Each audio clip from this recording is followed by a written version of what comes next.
Good afternoon, everyone. Welcome to the first, which is actually the third, but the first proper podcast with me, Machine Dean. It's Me Machine Dean Talks. Thank you for joining today. If you're watching this live, thank you very much for joining. If you're watching this on a replay, again, thank you very much. I'm going to try and push this to as many platforms as possible, and it will soon be available on iTunes for you wonderful iPhone users. So today, we have a very, very special guest. He's a friend of the show. He's a friend of mine. He's a wonderful individual, and I'm very, very glad that he is the first person to be on this particular segment that I have called Me Machine Talks. It is Shane from the Pixel Empire, also known as SteadySphere. So without further ado, I'm now going to cut to the very special camera that I have set up. And here he is. He is in the wild. He exists. Say hello to Shane, aka SteadySphere. Say hello, Shane. Hello. It's good to have you here. Thanks for coming. That's no problems at all. It's a pleasure to have you here, and like I said, it's fantastic to actually have this podcast actually running. So very exciting. Good, right. Well, so this is obviously not about me. It's more about the guests who are on. So over to you, Shane. Give yourself a brief introduction, who you are, what you do, and the type of things that you get up to.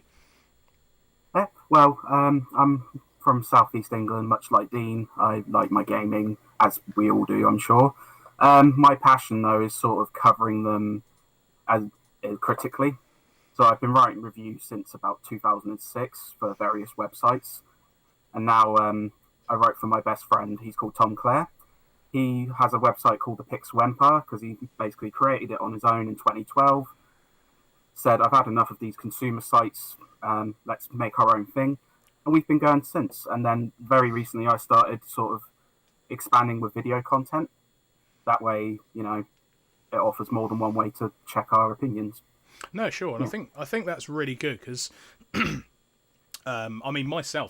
check out a lot of different review websites and things like that. And there seems to be this really horrible thing going on at the moment where there's almost like a, I don't know, describe it, maybe a corporate kind of tone to a lot of things that are coming out. And you can almost see like the articles haven't been written by somebody who's clearly played the game and has their own opinion. You can clearly obviously see that it's been manipulated in a certain way. And I think that's a real shame because, for most gamers, I mean, a perfect example would be something like Anthem. Complete massive build up to a title, loads of promotions, all the reviews. Oh, it's fantastic. You've never seen anything like this before.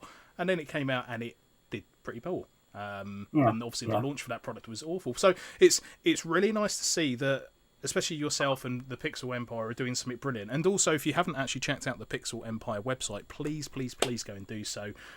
If you are watching this on YouTube and on iTunes, there will be links to everything within there. So I will be linking to it. But coming back to the actual to the site, I mean, you guys are. I had a quick look at the site, and I've been sort of reviewing it looking at, I should say, the site for some time, and you guys do a fantastic job. So very commendable of the work that you do. So what made you kind of get more into reviewing games, and was it a passion or something that you were into? Have you always been into sort of reviewing products and writing? Well, weirdly enough, I sort of started when I first sort of started getting into GameSpot. Because I used to be very into GameSpot's reviews. There was I think a group of 4 of them who were really awesome. Jeff Gertzman, Alex Navarro, Greg Kasavin, none of whom work there anymore, but which you can tell by the quality of their content, unfortunately. But their reviews were always excellent, always detailed, and I thought I'd love to sort of share my opinion much in the way they do. They're always honest, fair, unbiased, and unfortunately that's what obviously cost Jeff Gertzman his job, because he got sort of the boot for giving Kane and Lynch 6. But so it was just sort of growing up with all that sort of awesome review content, and it's my passion. No, it's as I said, it's great, and I think I don't think there's enough kind of independent. Well, I'll use a term for the better phrase is independent reviews rather than kind of big corporates like GameSpot that you've mentioned. I mean, it's quite funny you say that because I remember myself when I was younger, it was kind of almost like them and IGN were kind of the go-to kind of review sites. And again, it's such a shame that someone hasn't taken away that corporate aspect and stripped things back down to its bare bones and given honest opinions. And unfortunately, I think we live in a world now where it's so corporately and monetary driven that the kind of influence that a big corporate can have on a reviewer now means that essentially it's not the correct way of doing the review, and it's obviously been manipulated, which is again a real shame. And hopefully with more independent reviewers like yourself and everyone else at the Pixel Empire, we can slowly make changes. And with the work that you do on YouTube as well, the reviews that you do, of games of yesteryear, slowly that can start to have a manipulation change of kind of pushing things back to where they used to be. Which brings me on to another part. So obviously YouTube is a big part of kind of what you do as well. So what kind of made you get into that kind of area as well? Well, I mean, it's funny because obviously we started in around 2012, kept going for quite a while. We have had on and off breaks because obviously real life stuff comes into play, and then Sure. it affects our output, sort of how much we put out. But I actually stumbled upon my old Dazzle capture card, Right. and I thought, well, I've got a capture card. Why not go with it and do some reviews on the YouTube? Absolutely, no, and I think that's something is using the technology that you've got around you. In fact, I may have to temporarily adjust something in a moment because I think my iPhone is about to die because my camera died earlier. So I may need to temporarily charge that. But yeah, I mean, carry on as you were. Yeah, no, it's just I think the first one I covered was Soul Calibur, and it was such a fantastic game to review, and I felt almost not more rewarding, but it felt really cool to put the visual side of it as well as the sort of review side of it. And again, it goes back to the old days because I remember watching video reviews on GameSpot for like Conquer and that, and it was just another way to do it. And I didn't want to take away from the game though, so that's why I don't usually put myself out there. I just want to concentrate on the game. I'm not a YouTube personality per se. I'm more keeping it about the games. No, and I think that's a very good point that you touched on there. Is that, I mean, I've only recently got back into YouTube, I guess, if you want to give it a phrase. And the one thing the mentality that I kind of went with is it's not about me. It's about whether it be the product I'm reviewing or the game or something crazy that I'm up to at that point. And I think that's something that needs to change within YouTube. Is it seems to be very much about the personality, which is fine because again, like I said, we live in a world that's obviously heavily influenced, which seems to be a phrase that's thrown around, especially with influencers. But it's a shame that the content is suffering because the main crux of it is no longer about the content; it's about the person. Which, if you're doing things like vlogging and stuff, clearly makes sense. But there seems to be a kind of unfortunately, the content on YouTube seems to be taking a big hammering because of as you say, kind of the almost I don't know, ego world is kind of building this thing around on YouTube, and the content is suffering, and that's a real shame. It is. I agree. I mean, there's tons of fantastic YouTubers out there. Don't get me wrong. Agreed. Muzo's fantastic, Maz is fantastic, Trista's awesome, but there's a lot of channels where I sort of take a look at the thumbnail and I cringe because it's very obviously a clickbait, like retro gaming's dying. No, it's not. Don't be stupid. Yeah, I mean that's an absolutely ridiculous statement. I mean, if anything, it's had the biggest resurgence in at least the last three years, especially. I think it is just completely shot up. And I mean, I don't know what the main kicker for that was. Maybe it was kind of the re-releases that Nintendo kind of did with the SNES and NES Mini, which kind of set off the nostalgia with people, I guess, is kind of the thing to kind of kick that off. So maybe that was the cause of it. I don't know. Maybe it was just people have been trawling through their attics and suddenly realised what they've got kicking around, and suddenly that nostalgia has been kicked off. So yes. So I mean, you seem to be more, from the content I've seen on your YouTube, you seem to be very focused around the unit that I have sat down here, which happens to be the Dreamcast. So why is it the majority of the content, or some of the most viewed content on it, happens to be the Dreamcast? What's your kind of path and reason for doing reviews on mainly Dreamcast games over the past period? Well, it's funny because just before I started doing reviews, I actually got my first Dreamcast, and it's such an amazing system. Like, there's just so many classic games on there: Shenmue, Soul Calibur. I could go on. Hmm. It's just such an incredible system with a ton of games on it. And it's a different kind of awesome game system. I know that sounds weird, but it's really focused on the arcade classics. So like Such as what I've got playing there. PlayStation, exactly, yeah. PlayStation's got quite a plethora, but it sucked at doing the arcade, like 2D ones. But stuff like Marvel vs. Capcom, Street Fighter out for free. They play absolutely perfectly on the Dreamcast. It's amazing. I love it. Yes, I mean, Yeah. I think the majority of the kind of content was, part of the actual build of the Dreamcast was probably built on, I think, arcade foundations. I think I could be wrong there, so I can probably fact check that. Noni or something? Yeah, that's probably why. That kind of had that heavy arcade influence. I mean, that's Marvel vs. Capcom 2 that I've got playing there. Yeah. But I've got to play. I mean, I started going through sort of the games that I was going to leave running in the background, and I was like, "That's an arcade game. That's an arcade game. That's an arcade game." And I was like, "Wow, okay." Yeah. Then you sort of don't take this thing on board, and then you suddenly realise. So, but yeah, I mean, the Dreamcast is a fantastic console, and it's such a shame that it never really got.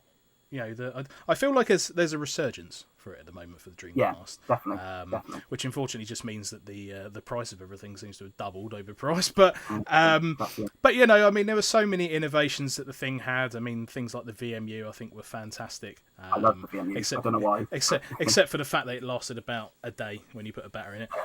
Overstatement, don't worry. But yeah, I mean, even that was a fantastic advancement for technology, especially in a console. To think you can have a secondary screen whilst you're playing. I mean, that was fantastic. And some of the games have little mini games as well, like Skies and Sonic Adventure. It's really neat. No, absolutely. So of all the Dreamcast games, and I think I probably know one of these, your best and worst. Go. You might know both. Well, best, I'd definitely say, is Soul Calibur. I mean, I don't think many fighting games are as good as it even today. In terms of content, playability, it's just fantastic from top to bottom. Close runner-up, probably Skies of Arcadia. That's a tremendous JRPG.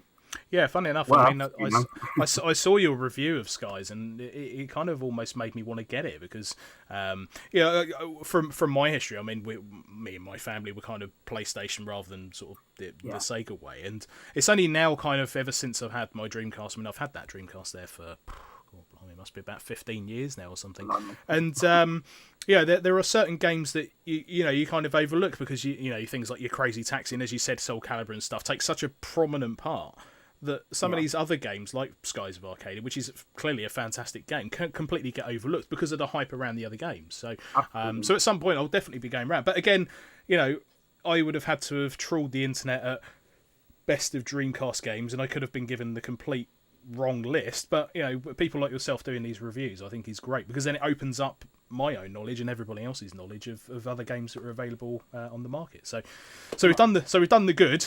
Let's get to the bad. Oh, Spirit of Speed. What a travesty of a game that is. I'll keep it clean, but good God, that game was bad. Yeah, I'll be honest. I don't think I've played a worse racing game. Yeah, that looks pretty horrific, to be fair. But again, what a shame. It had so much promise. Well, the concept of a roaring 50s racer is not a bad idea, but Acclaim just did such a terrible job. Well, to be fair, it's not the first time they've made a poor game, but again, it's a real shame that again there's another title that had perfect opportunity to be something great, and it just completely fell by the wayside. So, and it wasn't like the Dreamcast wasn't powerful enough to do the job; it was just really poorly put together. Yeah, I mean, you look at stuff like Metropolis Racer and that; they all perform 100 times better. I don't know what happened with Spirit of Speed. I think they just sort of, here you go, have some games. Yeah, I mean, if you look at something like, even how quick Crazy Taxi runs. I mean, if you put those two up against each other, Crazy Taxi's got 1,000 times more things going on the screen. So, I don't know what the hell happened with the development of that. Probably the less I know, the better. But what a shame. So coming back to YouTube, I mean, what was the influence of going from writing to video a difficult transition, or did you find that quite seamless? I would say it's quite difficult, yeah, because obviously what works in text maybe sometimes doesn't work on video. So sometimes, because what I do is I write out what I want to say, and then my good friend Tom, he proofs it. Right. So it's almost like a cycle where I do the video review, he gets a copy of the text, which he can then put on the site Sure. and also for me. But sometimes I've gone through his edits and just sort of looked and gone, it doesn't, when you say it out loud, it doesn't make sense, sort of thing. Yeah. Not that it doesn't make sense on text, but on video, when you're saying something, it doesn't quite sound right. No, sure. So there's that transition. And also, I just dealing with, feedback, because YouTube, unfortunately, it's good, but it's also bad. You get instant feedback, and straight away someone said, "Do you not have a pop mic? You sound shocking." I was like, "What's a pop mic?" But it's funny you say that, because I think, again, half the problem is, and I think one of the major issues with YouTube is that I'm quite lucky enough that my brother bought me this wonderful mic, which obviously sounds fantastic. But for anyone who just wants to start YouTube, there are thousands, probably millions of people who can make fantastic content out there.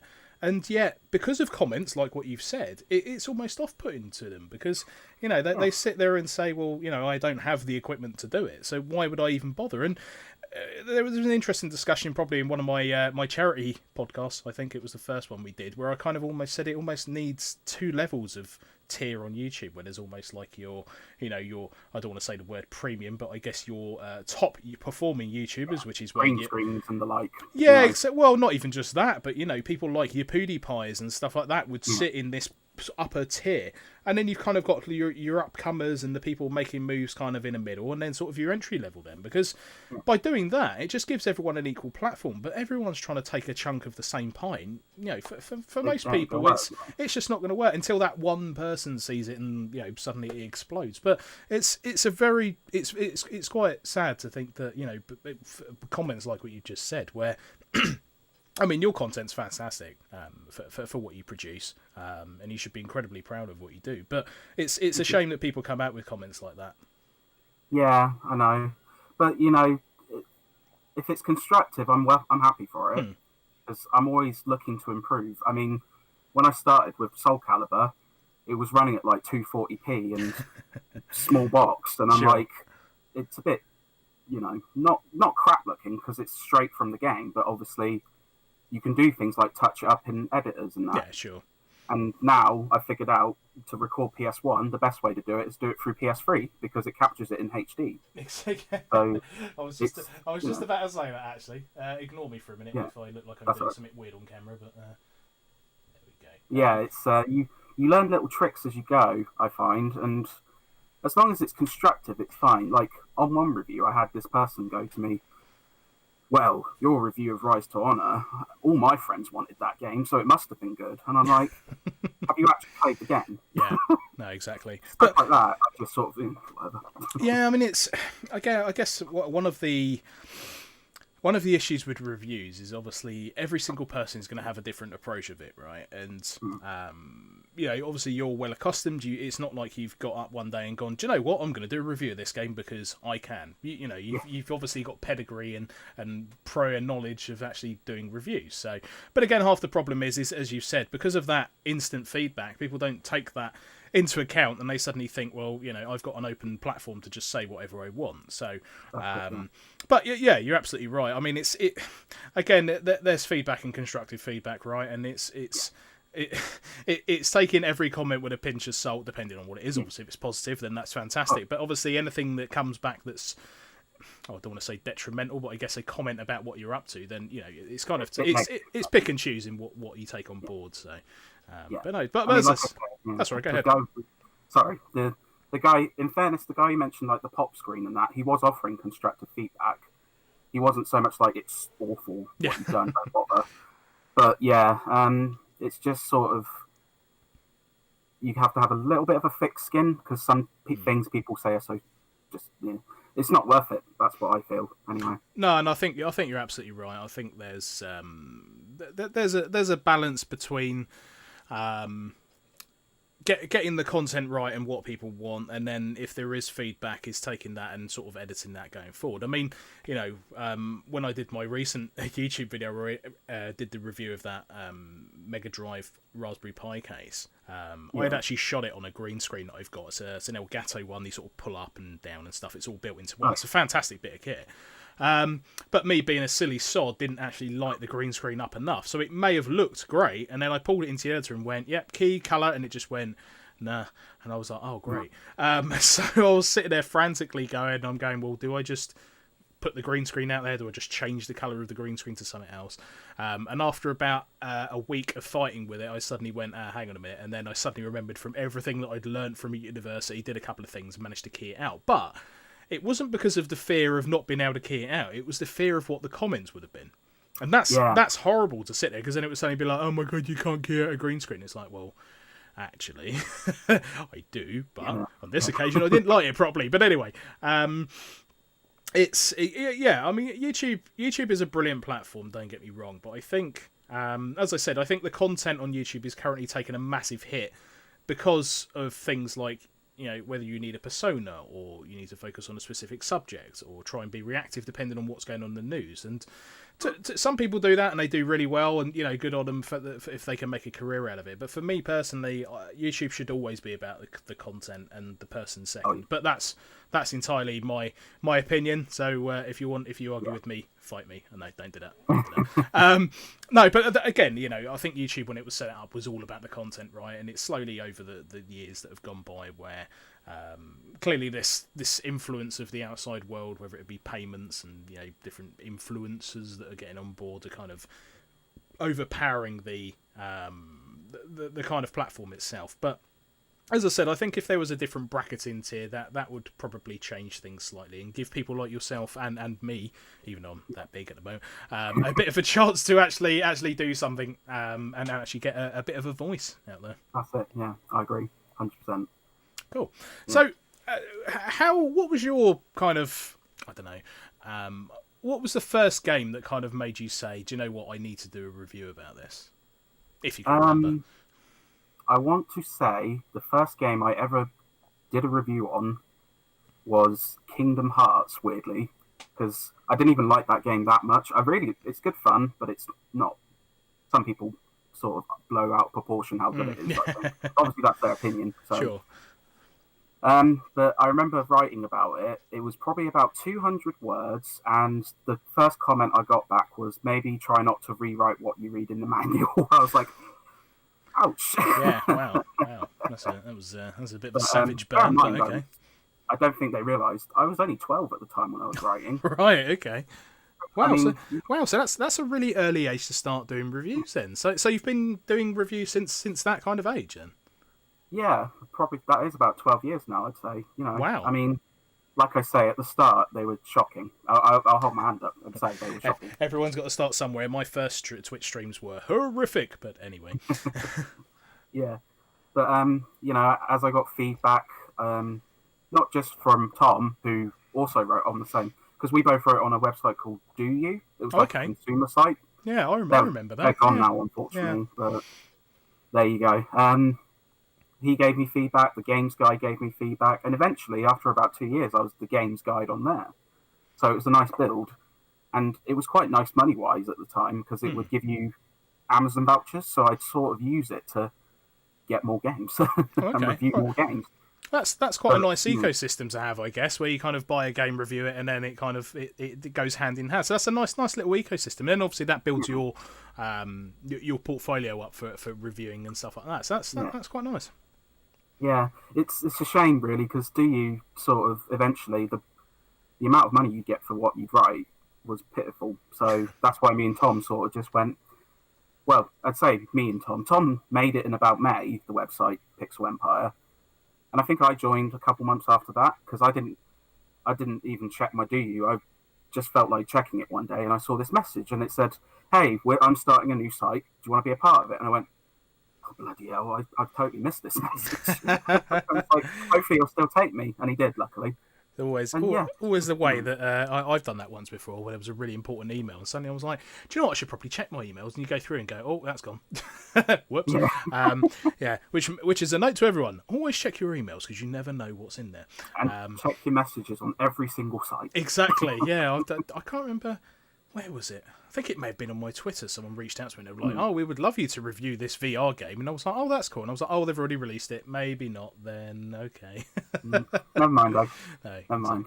no, well, I think that's quite interesting to know that you started reviewing at such a young age, because I think with having knowledge of an earlier gaming experience, obviously you've been through a multiple plethora of different consoles. It kind of helps you make that decision about whether a game's good, because you've got such a wide knowledge of previous gaming. But some of the problems that I've seen is that you almost have millennials kind of jumping in. Not that millennials have a problem, but millennials jumping in where they don't particularly maybe have a knowledge of, you know, previous fighting games or different JRPGs or something like that, and they kind of base it on what they've already either played or they've just seen.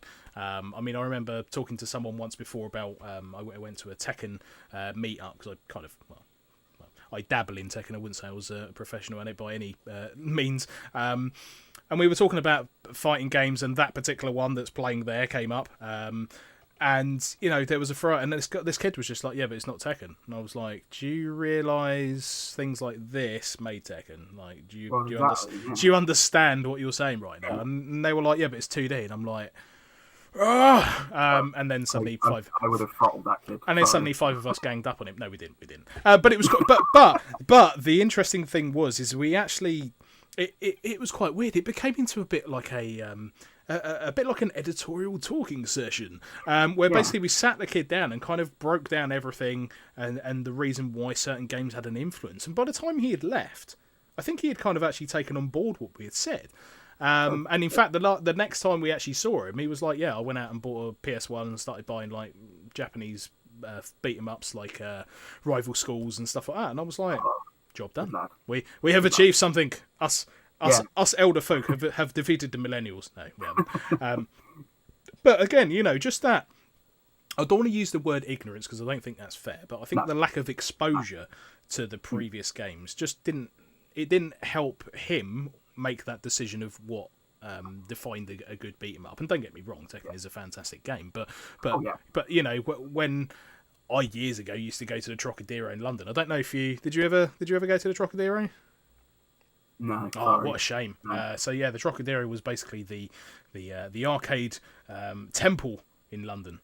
Where basically all of the arcades used to be, and there used to be a Street Fighter 2 one and everything else. They used to have I think in the latter years, they had what was it? It was like an Alien experience, if I remember right. So you got in an elevator and it like dropped and you had to run around. Yeah, it was a bit crazy. But that side, like, those were the days when, you know, you would turn up to an arcade machine and, you know, it was the best beat 'em ups at the time, and it was 2D fighters. So, and it's a shame that, again, a lot of the youth aren't experiencing that kind of thing, because now with online gaming, it's not really enabled that to happen. No. I mean, that's sort of why our key motto for the website is all games, all errors in context. So what I mean by that is, obviously we cover a really big spread of genres, because I just play about anything. You know, Spirit of Speed being one. Well, that's just me being stupid. We won't talk about that. Obviously, all errors again falls into, you know, we cover PS1, PS2, PS3, PS4. We don't sort of shut out the newer gen, but equally we also appreciate the past. And then in context, that's just basically, like, look at Tomb Raider, for example. Now, I would say it's a 9 out of 10 for me. I absolutely loved it, playing it. But if you were to compare it to the new one, it would be a 5. You know? I think that's being very generous. That is being generous, yeah. Because, you know, its tank controls aren't for everyone. But I always look at games as if they just sort of come out, and I'm like, how did it change gaming? Because Tomb Raider changed gaming, you know, for example. Yeah, and I totally agree, because I think Tomb Raider is a fantastic example, actually, because I mean, we mentioned earlier about Spirit of Speed versus something like Project Gotham Racer. Two racing games, obviously different periods of time, same platform, same type of thing. You're racing in cars, right? And I think with things like Tomb Raider, there wasn't, not that I could think off the top of my head, I don't think when it came out there was anything that had kind of achieved what it had tried to. I mean, first of all, it put a female character front and centre and just went, this is her, deal with it, and everyone kind of went, huh, oh, actually, she's pretty cool. Good. Which they should. Absolutely, they should. I mean, it fascinates me that some people are like, oh my god, he's got a female lead in it, I can't play this. No, that's ridiculous. So look at Horizon. Exactly. Horizon, fantastic game with a female lead, and Hellblade, was it the other one? Yeah. Which I've still yet to play, but you know, again, lead character that's female. And with Tomb Raider, it was if you think back to the platforms that it was on, so it was on the Dreamcast, the PS1. I think, was it on the Saturn, or am I lying? Yeah, the first one was. Yeah. I want to say. You know, and it kind of, yeah, I think you're right. I think the first one was a Saturn, and then the other one, in fact, I've actually got a copy of Tomb Raider kicking around here somewhere on the Dreamcast. I'll have to find it later. But yeah, I mean, it just showed how when you try and compare games like Tomb Raider to other games that were around at the time, there was nothing like that. But as you said, you know, if you gave that to somebody now and said go and play this, they'd probably get 10 minutes into it and be like, what are you trying to do? Why are you putting me through this? Except for locking the butler in the freezer. I think everyone's done that. So standard. If you've not done it, do it. Absolutely. So I mean, I'm just looking behind you on the wall there, and you've got an absolute plethora of games. I mean, that is a stern collection of games. I mean, for anyone who's watching the audio version of this on the replay, I mean, essentially what I can see is a shelf, lots of shelves of some pretty epic collections of. I've just realised actually how many PS1 games you've got there. Good God. Far too many, probably. Yeah, far too many. Is that Fear Effect I can see there? Yeah, 1 and 2. Oh, you know, very good. I love that sort of game. The not kind of cult appeal, you know. That's the right word. Yeah, I mean, I remember the first time I played that, and I was like, this is not what I was expecting. But again, you know, the storyline was fantastic in that, which brings me on to my next question. What's your favourite game based on purely the storyline alone? Probably, it's more of a modern one, but Telltale's The Walking Dead. Oh, okay. Really, interesting choice. The story is the game. I know it sounds weird. Some people despise Telltale because it's far more narrative than gameplay. But I tell you what, take out Walking Dead, because obviously that lives or dies on its narrative. Sure. Probably the game with the strongest narrative that isn't something like Telltale. Oh, tricky. I've caught you on the hop. I like this. Maybe Shenmue 1 and 2 together. I know this voice acting's absolutely awful, but it's amazing at the same time. do you know what? It's funny you say that, because yesterday, where was I saying? I was working from home, and I was suddenly going through my head, and I think I showed you that picture of the front of Edge magazine. So on the front of Edge magazine, there's a picture of Ryu from Shenmue, and it's a visual art of kind of them promoting the upcoming launch. So. And I suddenly went through my mind, and I went, good God, I suddenly remembered how bad the voice acting was. So I was trying to get, I think I told you, I was trying to get, I've got a handheld Android device where I was trying to get Shenmue emulated to run on it. And for the most part, it's all right. And then I suddenly started talking to people, and I was like, good God, this is awful.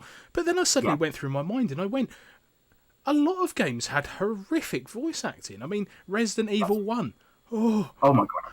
Even the cutscene at the beginning, no, don't go. Like, seriously, you see this video and audio, and it's that bad. And in fact, I remember the first time we played this with my dad, and he kind of turned around to me and suddenly just went like, really, this is what we've just bought. I'm like, look, you said it was good, so I'm going on your thing here. This is what you want to spend your time with. I'm trying to think. I mean, Metal Gear Solid 1, I mean, some of the voice acting that was a bit sketchy. So not as bad as a lot of games. No, absolutely no. There are some horrific ones out there. If anyone who is on the Twitch knows of any great games that have horrific voice acting, please put them in there. But yeah, I mean, again, that's another part of gaming that's completely moved miles. Absolutely. Motion capture, audio. Motion capture. You know, It's just I find a quirky charm to old style voice acting because it's so bad, it's hilarious in a lot of spots. I mean, even fantastic games like Grandia had little snippets of voices. They're freaking awful, but I loved it. You know? Well, it's funny you say, because I mean, Shenmue is a fantastic game, 1 and 2, and it's quite funny because people have said to me before, so Shenmue, what's it about? And I went, well, it's a guy and there was this thing and his dad got his ass kicked and then he nicked this thing and then you have to drive forklifts as like a job, and they go, what? And I'm like, yeah, I'm not kidding there. You actually have to have a proper job in the game. And they're like, why would you play that? And I was like, play it, sit through that bit, and then tell me it's not awesome. I was going to say, yeah. I mean, the second one much better than the first, hands down. I think, yeah. But I think the funniest thing I saw was the remakes of the games. I think they were released on it was definitely released on the PC. I think it came out on PS4 and Xbox One. Could be wrong there. Yeah. And I remember the first comment I saw was, brilliant remake, shame they didn't redo the voices. I was like, so you've got all these beautiful graphics and still awful audio. You know, it takes away part of the charm. But the thing is, as well, like, Shenmue 2 on Dreamcast, weirdly, only has Japanese voice acting, but it's actually perfect. Yeah, exactly. And it's, I mean, I think for the new one they're actually going to use a combination of Japanese and English voice actors. But to be honest, I think most people would just be happy to have Japanese all the way through, even if it's subtitled. I'd be perfectly happy with that. I'd be happy because that's where it's at. Yeah, exactly, and especially if it sounds a lot better than, hey, I want to talk to you. Have you seen any sailors? Yeah. Don't go out and say that, especially when you're in the docks. No. But you know, again, I'm just gonna have a quick look in the chat. Zelda on the Philips CDI. That's a fantastic shout. Oh my! I'm not much of a Nintendo collector, but I would know not to collect that. Again, it's a shame that there was this plethora of consoles that just kind of were thrown out there, and the Philips CDI was one that was like, this is a gaming device, go and buy it. And it was like, yeah, it's the size of a mortgage at the time, so probably going to dodge that. Not made better when you release a Zelda game that has one of the worst voice acting ever made. I mean, a lot of good job, Nintendo. The games were shite. Yeah, but you know, it's fascinating because, like, you know, I mean, I've got I wouldn't say huge collection, but a moderately large collection of consoles. Things like the Panasonic 3DO. It's just like, you mention it to people and they're like, "Oh, it's horrible." I'm like, "No, it's not. It's a perfectly brilliant console." I think, unfortunately, because people are like, "Oh, Dreamcast, you know, so inferior to the PS2." It's like, but they're different consoles, exactly. You know? And it's not 2001. Why are we having console wars over retro consoles? Yeah, exactly. You know, it's amazing some of the Twitter fights that I see. Where it's like, oh my god, his content's better than the other one. I'm like, really? We're going to do this on Twitter? Really? We're going to do this? This is what someone has made this platform so that you can complain about two consoles that were made 25 years ago. And they're discontinued, you know. Yes, exactly. Like, bad enough dealing with it with PS4 and Xbox One. Christ, it doesn't happen. But there you go. So, did you back the new Shenmue that's coming out? Just out of interest? I didn't. No, I've never actually backed a Kickstarter, as sad as that sounds, because I'm always a bit skeptical. I know that sounds horrible. Yeah, I got bitten by that, and it's a bit of an awkward one. So I backed the Ouya, which for most people goes, but do you know what? Yeah, and do you know what the strange thing is that the console itself. Okay, they completely overpromised on it, but as a unit and what it does, it was essentially a very first attempt at having an Android box that did everything. And it's a shame that they focused more on the indie dev side, because the actual unit itself is very nice. The control pad, we won't talk about it too much, but as a concept, it was brilliant. And I actually still use mine, especially for retro. It's really good. You plug a hard drive in it and off it goes. But yeah, it's a real shame that somebody tried to do something but completely overpromised on it. And I'm still quite shocked that Razer actually bought it. I don't know why they bought it, but I'm sure there's some other reason. Ouya 2, I doubt that's going to happen. But yeah, I mean, it's a shame that people are trying that. I mean, I bought. I've forgotten the name of it now. I think it's called a Retro Freak. Great name. And essentially, it was a Japanese box of tricks about yay big. You can put an SD card in the back, or what you can actually do is dock all the cartridges in the front, and it was very good. The problem with it was stupidly overpriced. So you almost had like is it the Retron 5? I think was one. And that was reasonably priced, and then at the complete other end was this, and I was like, well. Can we have one of these? And that's kind of where this Android thing kind of sat. But it was such a shame it was executed in such a poor way. Yeah, I never. That's the thing. Like people who get all into these console wars and that, they want to see things fail, like Crackdown 3. I never want to see something fail. Sure. Because I'd much rather have a good fun game or a great console than one that's failed and then some weirdos get all happy about it. No, sure, and a shame that I think part of the issue is that games developers don't give themselves they give themselves a hard time, right? And I mean, Crackdown 3 is a perfect example. Yeah, we're going to deliver it on this day. Oh, we're going to delay it because I don't know. It got announced way too early. And I think that's half the problem is that I worry about something like Cyberpunk, like that. Yeah. That is a game I'm genuinely worried for because they have promised a lot of things, and there were things in there where I was like, to be honest, I would have expected this to be on a PC because it would require that much processing power to do some of the things that they're saying. I'm very surprised it's coming to PS4 or Xbox One at this point. Very. So it's again, it's a shame that a lot of these companies are completely over-promising on these things. But as a concept, again, they're brilliant. But with Crackdown 3, the delay on delay on delay just didn't help things. And again, unfortunately, I think Terry Crews took the brunt of that on Twitter. Yeah, I mean, I've already seen it going on like certain sites for 26 quid, and it's been out, a month? Yeah. That's just sad. I mean, definitely there's a risk to announcing something too early. Like, I've had games I've been excited for get delayed, like Witcher 3. That got, I think, delayed a good year. Yeah. It was fantastic when it came out. Agreed. I think, though, like you say, with Crackdown, it was, it's come out this day. No, it's come out this day. No, it's come out this day. And it just got a bit of a running joke. I think the thing with The Witcher was they had previous pedigree. Not that Crackdown didn't, but obviously the time difference between The Witcher 2 and The Witcher 3 was considerable. But I don't think it was the same amount of time between Crackdown 2 and 3. 3 years, something like that. Yeah. But part of the issue is that with something like Crackdown, it's very difficult to put a line in the sand and say that you're going to meet it, especially if you're not going to give any reason why it's been delayed, because then you start the rumour mill off, then people start saying it's not going to come out, and then suddenly you're like, well, we wanted to do this. If we delay any longer, people are going to say that. So let's just cut, release it, and then run away from it. And that's pretty much what I think kind of happened. But again, shame, because I absolutely loved Crackdown 1 and 2. Not on the Mega Drive, as we discussed. You were really worried. I was going to say, because you said worst games ever, and so you said Crackdown. I went, really?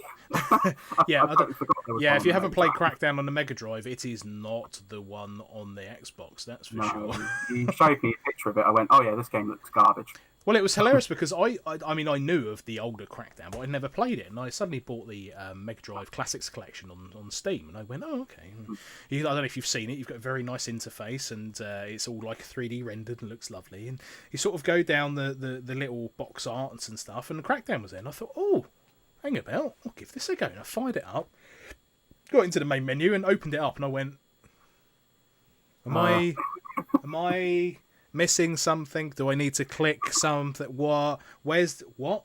And closed it pretty quick.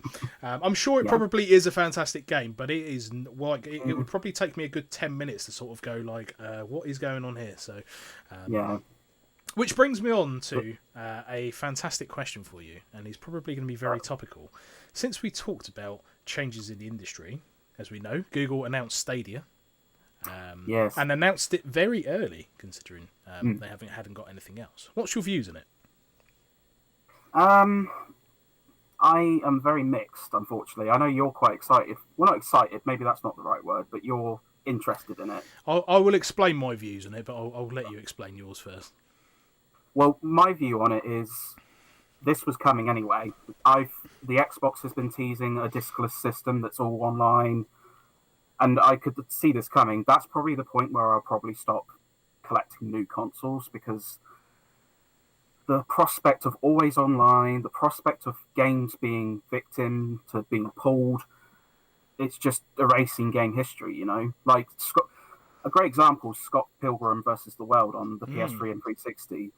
The amount of love that I hear for that game, but no one new can play it. If you didn't buy it, it's gone. And that's it. That's very true. You know? That's very true. I'm not keen on that direction, hence why I'm much more into retro. Every game you can sort of, depending on how rare they are, you can track them down at some point, you know, emulate it, anything. But with this new way of doing games where it's all online, I mean, you can't install games, you have to have the internet. So let's say you have an internet outage, your console's basically a paperweight. It's very true. Yeah. So I'm very mixed on it. I'm not one to write anything off before it's out, but I'm not keen on the all online approach. That's just me, though. Yeah, I mean, one thing I just wanted to make aware is that I did have a new subscriber and follower. So, the Geeky Dad, thank you very much for subscribing. Much appreciated, and I hope you're enjoying the content. So, a big thumbs up for me. So, yeah, going back to the topic quickly, I think the thing that the most concerning thing for me is that there's almost like a trade-off in my mind, and it's horrible because I love old games. I love the fact that I can still go to a shop and buy something physical and put it into something, and there's that whole experience, you know, of opening something. Now, okay, you could argue over the years that experience of opening a box and seeing the pamphlet or the manual and the cart in there has completely disappeared, especially if you own a Switch, because you're buying 95% plastic and you get no paper inside anymore, except for the outer bit. But that aside, I can see what Google are trying to do. They're obviously, their YouTube gaming platform has taken a massive kick up the backside from Twitch, which is understandable. Good job, Twitch, by the way. But you know, clearly they needed to shake up the industry, and this is their attempt to kind of bridge YouTube and something else that can compete with Twitch. So that part aside, let's shelve that section and let's go back to the gaming. So what they've tried to do is clearly bring some form of a platform where indie developers and high-end game makers can almost use their platform with all this power that they've got and stuff. So let's take that section and shelve that as well. So what are we left with? We're left with a game streaming device or a service, right? So as we know, the casual gaming market is the biggest gaming market. Anyone can say anything they want. We all know things like mobile phone gaming and things like the Switch are absolute examples of that. Casual gaming is the largest market of everything gaming. Yeah. So if they can turn every Android device and every Chrome browser overnight into a gaming device, that opens up the biggest catalogue, not just for them, but for anyone who's going to make a game, whether that's two blokes in a bedroom or a whole studio. So from a business acumen point of view, it's absolutely genius. Now, I'm not saying it's new, but then again, Muhammad Ali didn't make boxing.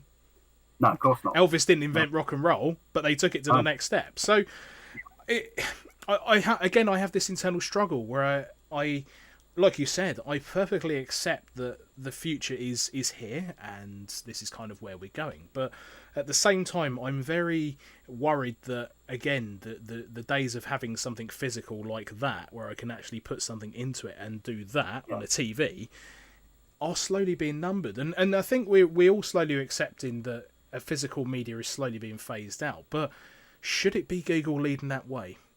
I'm not sure, which I think is why they've tried to kind of bring in certain developers. I mean, obviously ID's a massive one because they've got a big title coming up, but I'm sitting on the fence with this one. I think what I'll do is wait for their next announcement, which I think will be at E3, and see exactly what they're going to come out with, because there are other platforms that are doing essentially the same thing. So it's not like they've reinvented anything. They've invented something. It's something that already exists. So what would be interesting is to see if they take a retro theme on this. Yes. Because if there was all that mumbling about Sega coming over.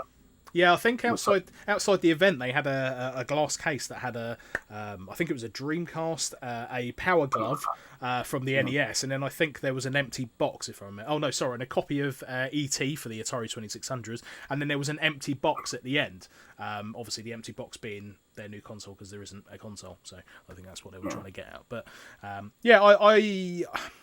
It's very difficult. There are some people who are like, "Oh, this is completely rubbish. I don't want to see this filth across my internet." And it's like, well, unfortunately, it's how we're going. Unfortunately, people didn't want to adopt Steam, right? And Steam got massively kicked in the butt when they first came out with it.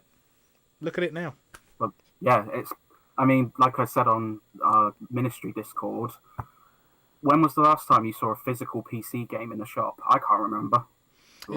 It's funny you say that because I mean years ago I used to work for a game station store, and I remember, I mean I worked there for let me think, 5 years, 5.5 years, something like that, and we used to have a massive PC section, and I remember year on year that just getting smaller and smaller and smaller until it became a single shelf that just ran across the store.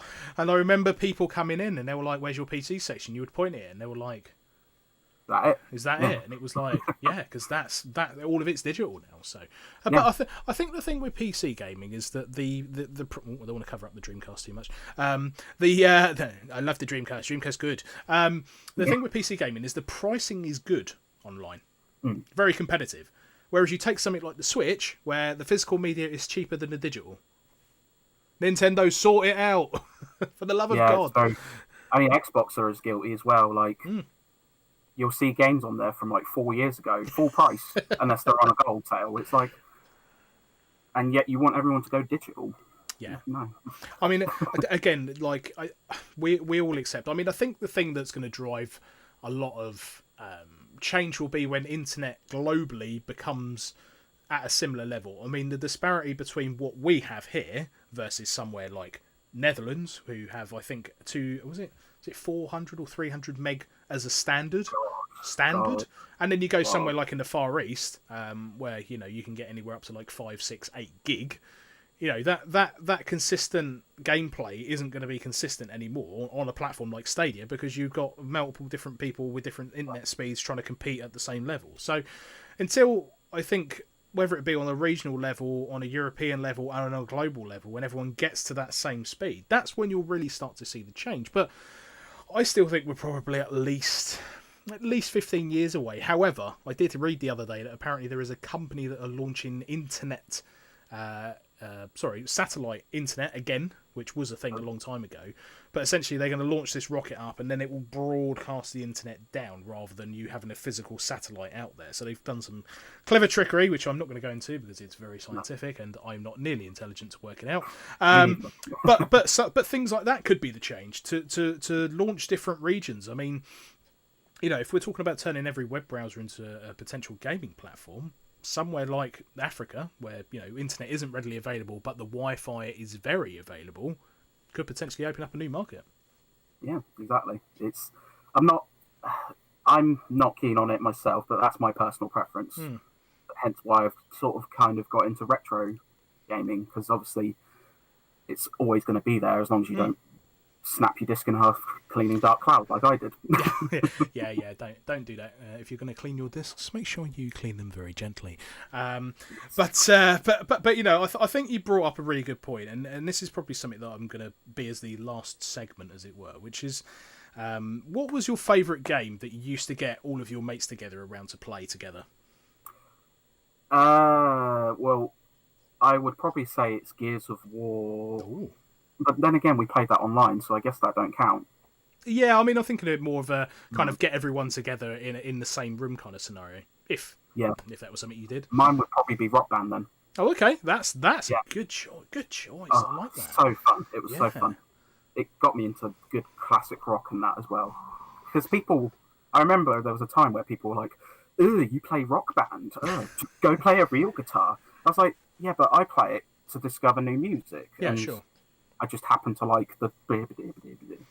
Yeah, and I think, it's quite funny because I used to be pretty good at Guitar Hero, and then I played Rocksmith, where you actually use a real guitar, and I thought, what a bloody clever thing. And then, as far as I'm aware, I think it ended in I'm going to say 2015. They never brought one out after that. And I thought, why? No. Guys, please bring it out. Rocksmith, if you're listening to this, please re-release it with some more tracks. Please. Yeah, I mean, they did do ones for the current consoles, I think, but they haven't really done a whole lot with it.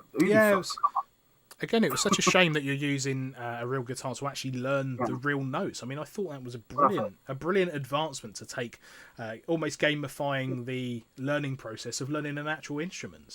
Because Rock Band tried that as well with their Pro guitar, but it didn't quite pan out. Because weirdly, Rock Band 4 stripped away the Pro guitar, stripped away the keyboard, because the keyboard was fun, but they got rid of it on 4 for whatever reason. But yeah, I mean, I've never understood that mentality. Just go play a real instrument. That's like saying, just go be a real military soldier, or just go be a real spiky-haired hero with a giant sword. Exactly. Yeah. Go and play a platform, or I'll just go and jump around trees and jungles and stuff. Yeah, I'll just jump out my window, you know. So I'm just having a quick look at the chat. 2 games that were mentioned of playing games in groups were Unreal Tournament 99 on PC. Good shout. Strong game. And the other one was Crash Team Racing, which I am fascinated to see the remake of. Very good choice. Can't wait. My own personal one was GoldenEye, and in fact, where I work, my colleague has actually bought one in, which we normally play around lunchtime. And do you know what's hilarious? And this kind of ties in with kind of the Stadia thing. And I see what they tried to do, which was kind of say it's not just single player. You can do split screen and this, that, and the other on the same window, which is great. Which is fantastic that they've even thought of that.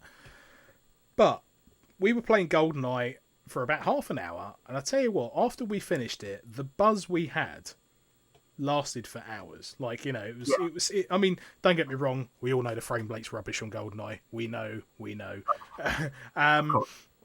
But the joy we had of playing that game was fantastic, and you know, I think this is part of the thing where retro gaming is having its resurgence, and also where online gaming loses its path. I mean, yes, I can go and talk to thousands of people online, as I'm doing now. I'm not. I think there's about 5 people here. They'll probably tell you to do something rude. Exactly, yeah. You know, and again, you know, the thing is that whole thing of actually, you know, being social but being online. I agree and disagree to a certain extent, but being in the same room playing the game, all having the same experience at the same time, I think makes a massive difference. And if there's ever a reason to show that, go and watch some of the largest esporting events in like South Korea.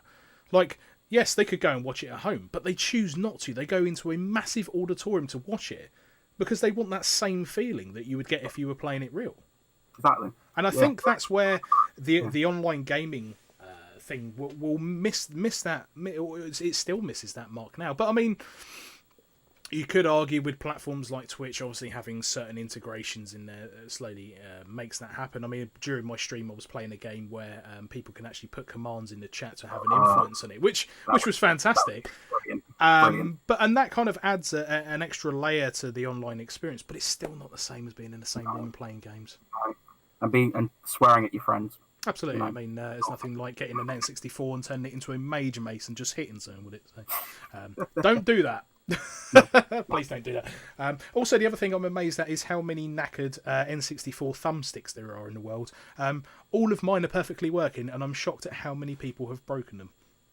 Well, you know, I'm not gonna comment. The amount of controllers I've probably broken. Hands up. It's usually not frustration either. I just drop them. I'm just playing. Just drop them with an extra bit of gravity behind them. Bloody gravity. Exactly. It just gets in the way.